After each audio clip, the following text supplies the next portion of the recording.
like, I don't know, 200 people, 300, I don't know how many people, but it's like, you see the landscape, like in internet, and then all the people, and I'm like, What a beautiful, nice, amazing view, wasn't it? Well, patience, bear with me till the end, there's going to be more of that. But now, welcome to Anogia, another little town.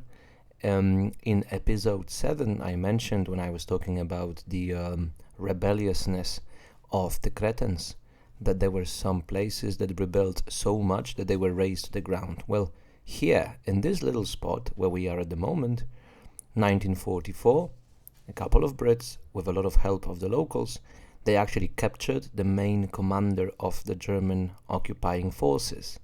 And then he was held for roughly a week in Anoia. So that's one of those places that were razed to the ground for their part in the abduction of such an important person. Of course, rebuilt later, and now it is known around Crete and Greece as one of the centers for traditional Cretan music. The problem is, I have zero musical talent, so can't tell you much about it, just some images of the local Elvises and Elton Johns, or however you would like to call them. Now let me take you to a place with history I understand better. Before you is the gate to Moni Arkadiou, probably the most important of the Cretan monasteries. About its importance, a couple of words inside. Now we are inside the monastery, and in front of you, the main church. Doesn't look very Orthodox, looks more Catholic. Well, this is late 16th century facade, so at the time local Venetians and local Greeks were getting along pretty well. Hence you're going to have a bit of Catholic architecture in an Orthodox monastery. But we are not here for architecture. This tree, the dead stump, is testimony to something very important that happened here. And actually not the tree itself, but what's embedded in it. It's a bullet. It is 1866. There's another uprising of Cretan Greeks against the Ottoman Empire. Now, of course, response is simple. There's the army coming here. 15,000 of them, of the soldiers with 30 cannons, come and lay siege to the monastery. Of course, people were looking for hiding here as it is very fortified. But very soon, there's a breach. The soldiers start running in, and the people, they look for cover, and they find it here. Now, they found a refugee here. This was a place where powder was stored during the uprising. So several hundred women and children, around 300 of the fighters, are here, and they know the Turks will enter, and when they do, they're going to kill the men, and they're going to most probably sell the women and children as slaves. Mind you, in the middle of the 19th century, slavery is still a reality. So they decided that they prefer to die than to live under a yoke. So they decided to blow themselves up, and that's what they did. They all died, killing supposedly around 1,000 soldiers with them as well. Now that big self-sacrifice was a very important symbol. First of all, when it comes to Western Europe, when they heard that Christian Greeks prefer to die than to live under the Ottoman Empire, that was a huge thing when it comes to the so-called Cretan question. Suddenly people in the West were saying that Greeks in Crete should have their freedom. Obviously for Cretan Greeks and for Greeks in general, it was also a huge symbol that Crete should be united with Greece proper. And of course, that happened 50, 60 years later. Until the very day, for Cretans and Greeks in general, this is one of the most important places when it comes to their national identity. We have been to the place of the actual explosion, but I think there's something much more symbolic and evocative. Here's an ossuary with the remains of some of the victims of the explosion itself.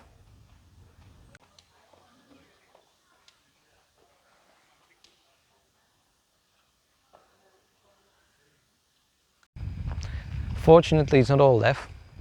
Supposedly, several people actually survived the explosion, among them a girl of just several years. And she didn't simply survive the explosion, she supposedly lived on until 91. in one of the villages nearby. So she hasn't simply survived the explosion, she actually survived the Ottoman Empire and saw Crete becoming independent. So there's a bit of a happy end for you here.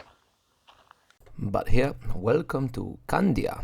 Well, that's the old name, today Heraklion, the capital of Crete itself. Well, the thing is, I still did not feel ready to actually walk around a big city with plenty of people and film. So unfortunately here, photos only, with the most important bits and pieces from the city. For me, the highlight were the fortifications. And I mean, what you're seeing right now, the park is on top of the wall. It's not next to, beside or something. It is on the actual wall. It is absolutely amazing. And I mean, I've seen fortifications and medieval walls and so on, but that's just another level. No wonder that Candia 17th century managed to ward off an Ottoman siege for 20 years, if it's so thick and it's so huge. Now, one of the things I'm particularly nerdy about is Jewish history. And guess what I found in the museum of the city? Well, not only a couple of inscriptions, but actually turns out the Venetians used to even turn some of the Jewish families into nobility. But besides the Jews, there were the Armenians. And not only historically, the Armenian community, although small, still exists in Heraklion. But the most important place I wanted to visit here was the Archaeological Museum. And about it later, a couple of words as well, but now for maybe the highlight. Another childhood dream coming true. I used to have, when I was small, a big book about the grand archaeological places in the world: Mexico, Peru, China, Egypt. And there was, of course, the famous palace of Knossos as well. This is the place of myth. This is the place of King Minos. This is the place of the labyrinth with the Minotaur and the whole myth about Theseus coming and killing him with the help of Ariadne. And there's the whole Daedalus Icarus story. Well, anyway, I was raised on Greek myths. So this is something I've been hearing about since I was, well, 0 really. So it was obviously high on the bucket list. And here it comes. But in this place I would like to tell you about something else, not myth or legend, about history, but not the old one, a very new one, actually about one particular gentleman. Here is Sir Arthur Evans himself. Now born 1851, north of London, in a very interesting time. Those are the pioneering years of archaeology. Many of them were actually like half crazy adventurers. That's the time also when some of them started thinking maybe, for example, Greek mythology is not purely myth. And that's, for example, when famous Schliemann discovers Troy. So you've got a very interesting time. On top of that, in England, Philo-Hellenism, so love for everything that's ancient Greek, is still strong. That's a little mix, which pretty much creates mentality of young Evans. He goes to the Balkans first, then Italy, and one of those days in Sicily, he bought a little artifact with a weird alphabet on it, and he was told it's from Crete. Several years later, late 19th century, on a little hill next to Heraklion, they started digging up more artifacts with this weird alphabet. Everybody wants to claim the hill. Evans is there as well. Well, long story short, Evans proved to be the smart one, and he bought the whole hill and starts digging. And he discovers what we know today as the Palace of Knossos. And he becomes one of the most important archaeologists, not only of his time, but maybe in all of the time, so to speak. He's pretty much responsible for the whole nomenclature. For example, when he dug up the palace, turns out many of the rooms were connected in very weird ways. Looked like a labyrinth. First thing he thought, the labyrinth of the Minotaur itself, from the famous Minos myth. So there you go, Minoan culture. He's pretty much responsible for the nomenclature that we're using till the very day. And because plenty of bulls were found as well, images and sculptures, he thought, well, Minotaur definitely fits the whole story here. Now it all sounds great, but then you come to the site of Knossos today, And what you really see is it's a bit of a mix. It's not simply what was dug up. It's also what Sir Evans thought the place should look like. And this is pretty much how you see it today. You can never tell whether you're looking at something that's original or devised by Sir Evans. Obviously, sometimes it is right there in your face, but still, you never know for sure. And the problem is, he was in many things, of course, right, one of the most important archaeologists ever, as I noticed, but in some things he was wrong, and he was actually proven wrong sometimes in his whole lifetime. But he was so hard-headed that he never let any doubts into his mind. And then for many, many years, people just followed his ideas, afraid to question legacy of such an important person. And maybe emblematic here is the question of frescoes. Most of them did not survive in a very good state. Of course, what you see today on the site itself are reconstructions, and those are proven completely wrong today. It's mostly invented by Evans and his collaborators, and yet here it is till the very day. So it is a very interesting question indeed, because it's not only in Knossos. When you go to such famous places, whether you're actually looking at history or how the most important people here imagined history. Here's one more emblematic example for you. There's a famous throne room. It is definitely a room. There is a throne, but it's not a throne room. There were no kings here, probably. But still, if you enter with a group, it's going to be still, welcome to the throne room.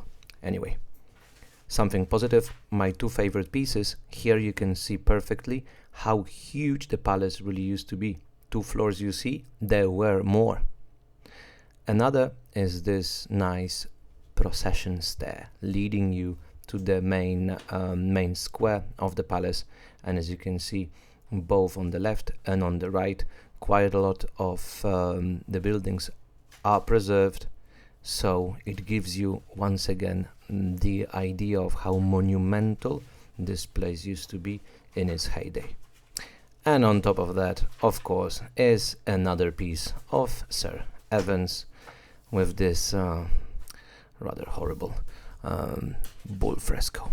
One more thing which is very impressive are the crowds. So this is one of those places where it's a good idea to come early to beat the crowds, because then that's what you've got, and that's just the beginning, to be honest. So of course, the last bits and pieces are the most important things found in Knossos, and once again, enjoy just pausing and reading details about it. But this is also the moment of enlightenment. Well, all those photos of all those wonderful pieces of art are from the Archaeological Museum in Heraklion. Do not miss it. The place is absolutely unbelievable, and of course those I'm showing you right now, I showed you while talking about Sir Evans. Those are just highlights. There's much, much more. The place is absolutely amazing. So just a couple of extra last thoughts on Knossos. So I think my first disappointment when it comes to visiting places from my bucket list of a young boy. See, the thing is, I mean, we visited places like this before, and it's grand and it's beautiful, but it's the ghost of Evans above everything, I guess.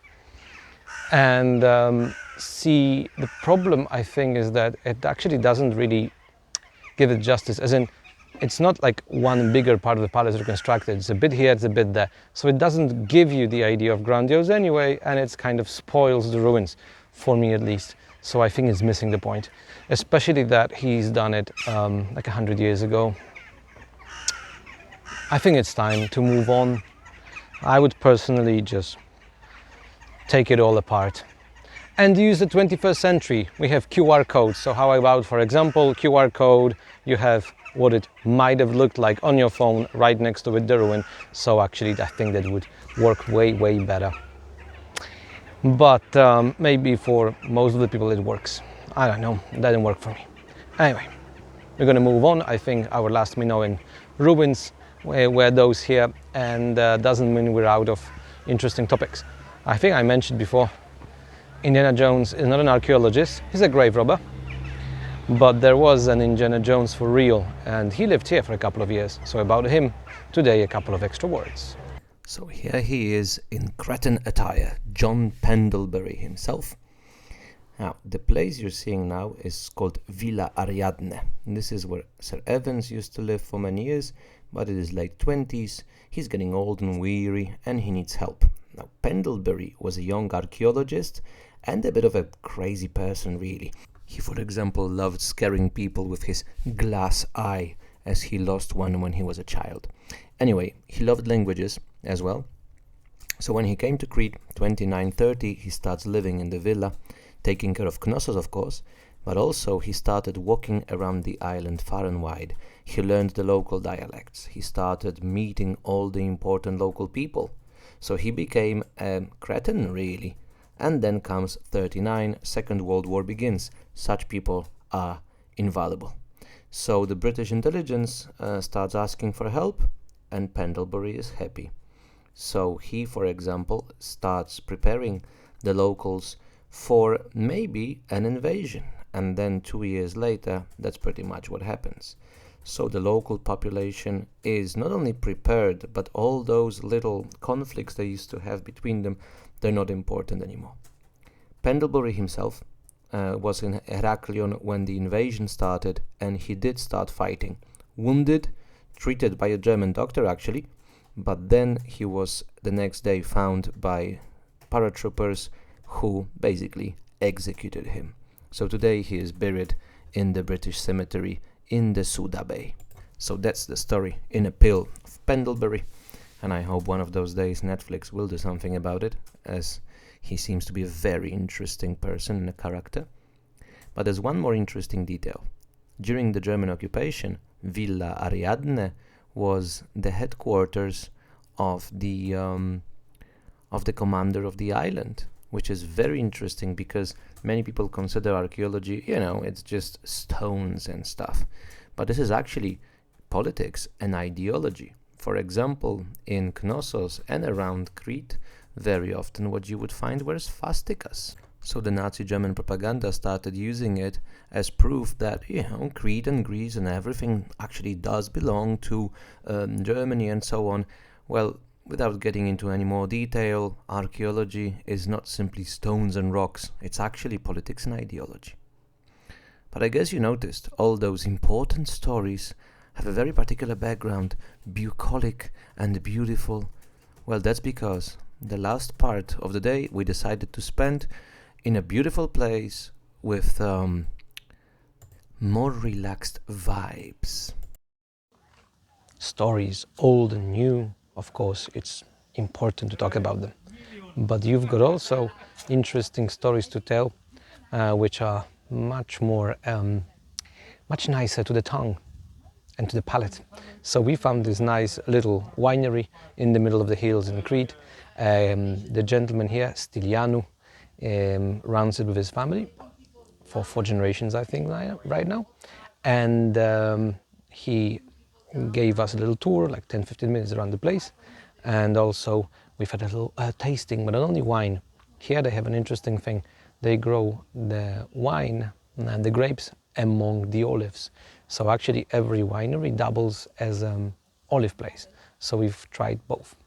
Very nice thing to do, obviously. Now let's see if we can have a little tour inside as well. And in we go. Now, this is a nice little reception spot, but more important is what's below. So let's go to the basement. Actually, we were supposed to have our little tasting down here, but as the sun was up, it was a beautiful day, we decided to be outside. But as you can see, the table was, in theory, prepared. More important, the bottles and the barrels. So that's the hidden treasure of the winery, of course.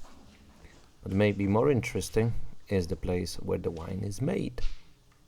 and you'll see again a very tiny place really. So if you're wondering if it's industrial or not, well, it's most definitely not industrial. That's it. That's the whole spot. Actually, the gentleman told me that you can't really buy his wine on Crete. In several restaurants only. He has his proper clients, and all the bottles go straight to them. So this is a very personalized approach, you can say. And when it comes to personalized, even the very process of bottling the wine and etiquettes and everything, that's the place.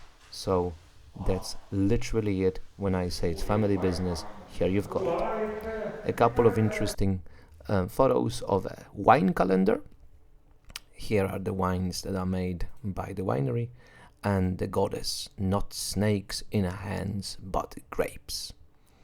And last but not least, let's have a look at the olives. So supposedly the type is endemic, it's only on the island, and it's called Koroneiki. So with all those little nice bits and pieces, and with this beautiful view, it is time to finish another episode. And because it is time for a mantinada, well, finally, it is not going to be mine.